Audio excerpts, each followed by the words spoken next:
শুধুমাত্র এই দোয়াটি একবার পড়েন, আল্লাহ তাআলা আপনার 90 বছরের গুনাহ মাফ করে দেবেন ইনশাআল্লাহ।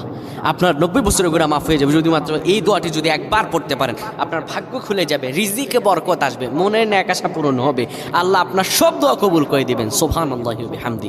এত ফজিলত, এই দোয়াটা আপনারা শেয়ার করে দিবেন। এই যুবকেরা, আমল না করেও সওয়াব পাবা। তোমার একটি শেয়ারে, একটা বাটনে প্রেস করে তুমি সওয়াব পেয়ে যাবা। কারণ তুমি আমল না করো, অন্য কেউ যদি তোমার শেয়ারের বদৌলতে আমল করে সওয়াব তুমি পেয়ে যাবা। নবীজির হাদিস। আমার ভাইয়েরা, আল্লাহর কাছে দোয়া করা, আল্লাহর কাছে দোয়া চাওয়া, এটি হলো মুমিনদের কাজ। আমার আল্লাহ বান্দাকে বলেন, বান্দারে উদউনি আস্তাজিব লাকুম, আমার কাছে চাও, আমার কাছে চাইলে আমি আল্লাহ তোমাকে দিয়ে দিব।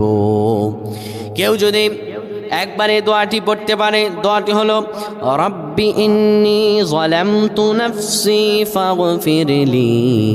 কেউ যদি এই দোয়াটা একবার পড়তে পারে, আমার আল্লাহ তাআলা তার 90 বছর